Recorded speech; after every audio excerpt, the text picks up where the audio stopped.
Children, and today we have to start with our new topic, that is reproduction in flowering plant. We will specially talking about only sexual reproduction because in general we have studied asexual reproduction in previous chapter, that is in chapter 1, that is how do organism reproduce. And if we are saying that we are going to study that reproduction in plant, or we are saying that we are going to study the reproduction in flowering plant, so it means that we have to discuss about angiospermic plant, because in angiosperm the flower is the main reproductive part of the plant which help in a process of sexual reproduction. So you can say the organ that help in sexual reproduction is flower. And we have already know the part of a flower that is present in a flower, as we have studied this in class 11th in chapter morphology in flowering plant. But to remind it, we will frequently discuss the structure of flower and its part, and also accordingly its function also. So the first part to which all the floral part is going to rest is the first part is thalamus, or it is also called as receptacle. Whereas if we move to the inner part of the flower, then it is the female reproductive part of a flower, and it consists of style, stigma and ovary. And inside this ovary there is a ovule is present, which act as which in which the egg formation take place. Now this style, stigma and ovary together called as pistil.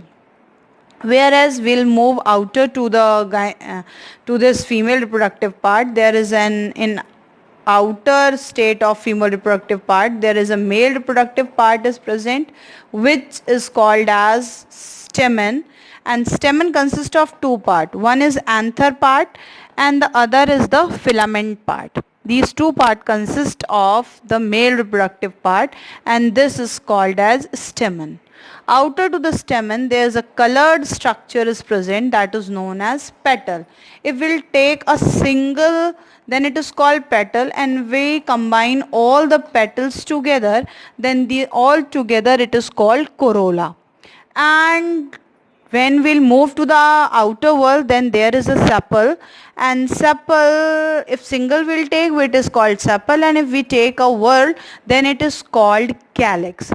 So these are the four whorl of a flower. One is calyx, the other is corolla, the third one is male reproductive part, that is also called stamen or androecium, and the final is female reproductive part, that is called pistil or gynoecium. So this is the structure of a flower. Now first we have to deal with a female reproductive structure of a flower, and that is stamen. So first we have to now discuss about the anther. So anther consists of two parts. One is the first part that we have to discuss is the male reproductive part, and that is called stamen. And stamen consists of two parts, that is one the upper swollen part, that is called anther, and a filamentous part, that is called filament. And these two part, that filamental part is called the proximal end because it is attached to the thalamus, and the anther part is called the distal part of the stamen. And these stamen are of two type. One is monothecous stamen, that is having only a single lobe, and one is generally most of the plant consist of diethecous, and it is consist of two lobe, and two lobe of the anther is connected by a sterile tissue, that is called connective. It is called sterile because this tissue does not take part in a process of fertilization or in a process of formation of gamete, etc. So this tissue is sterile in nature, and it is connective, it is called connective, and it is sterile in nature. Now the stamen, on the basis of the attachment state of filament, that is from where the filament is attached, the stamen are of different type, and the stamen are of different type. First type of stamen is that where the filament is attached to the base only, and this type of anther is called basifixed. Whereas if the filament is attached to the dorsal side of the anther, then it is called dorsifixed. And if the stamen is taking all over the length of the anther, then it is called adnate stamen. And if this type of filament is present, that is the filament is connect and the above lobe, that is anther, is of bangling type, that is it will move along with the process of air, then this type of anther is called versatile anther. And this is special type of anther which is found in a plant which is pollinated by air. So on the basis of attachment of filament, there are four type of anther are there, four type of stamen are there, that is basifixed, dorsifixed, adnate and versatile. These are the four type of stamen which are present. And if we cut tiers of this anther, then the structure represented as it will look. If we take the tiers of stamen, then it's look like this, that it having a two lobe. One lobe is this and the second lobe is this, and each lobe consists of two microsporangia. This microsporangia, when the anther get mature, this is also called as pollen sac, where the formation of pollen grain will take place. But in immature pollen, it is called microsporangia. And these two lobes is connected by a sterile connective tissue. That is a sterile connective tissue. This is the sterile connective tissue to which it is connected, and there are two lobes, means first lobe and the second lobe. That's why the anther of most of the angiospermic plant is called diathecous anther.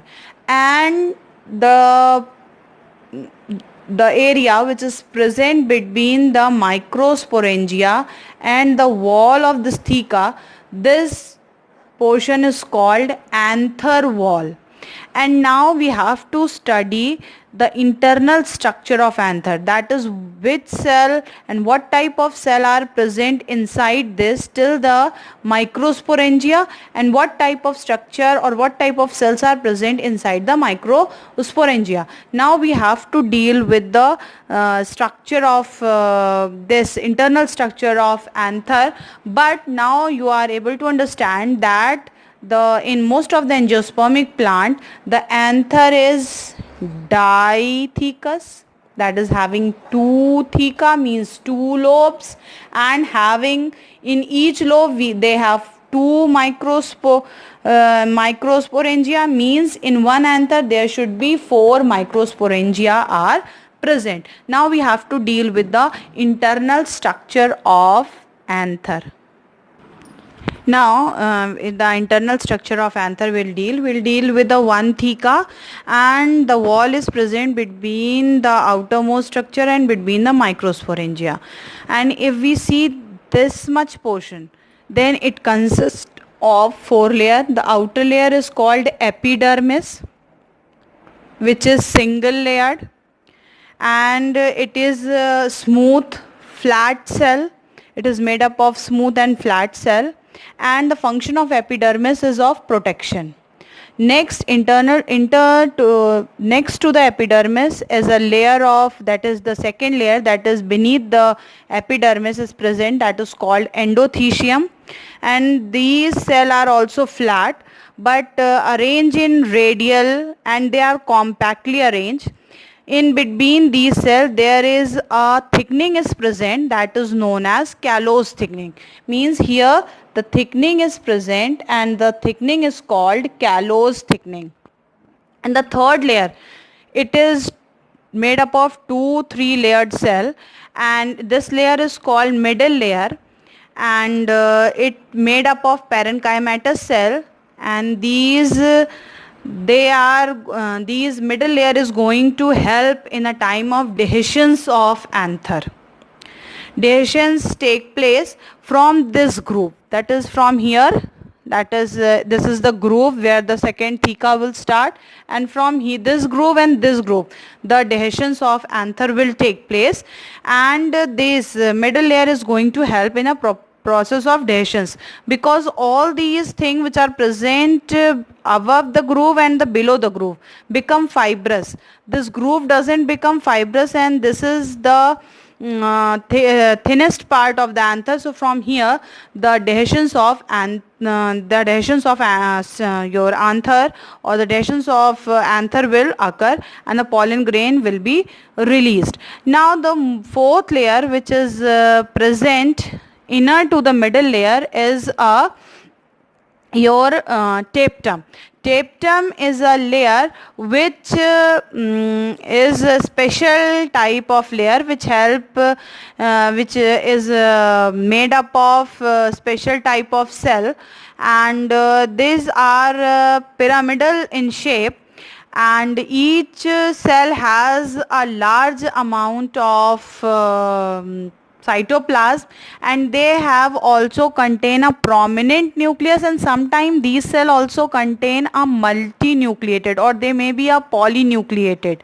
And the function of tapetum is that they provide nutrition to the developing gamete, and it help in also providing the nourishment to the developing gamete. Other than this, they have other function, that they secrete, these tapetal cell will secrete a certain enzyme called as callase enzyme, and this callase will dissolve the callose which is present in a thickening of middle layer, and so it will help in a process of dehiscence of anther.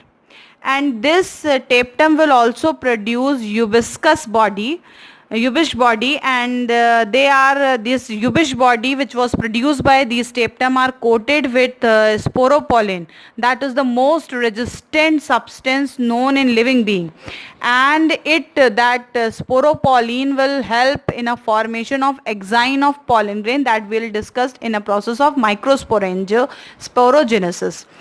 And this tapetal cell also help in a formation of pollen kit. The formation of pollen kit does not take place in all the flowering plant, but in some flowering plant, for example, if we take a hibiscus, when we touch the hibiscus flower, some powdery substance is going to stick with our hand. That powdery yellowish substance that is present or stick to our body, that is a pollen kit, and that pollen kit is made by this tapetal cell. So, and these tapetal cell is of two type.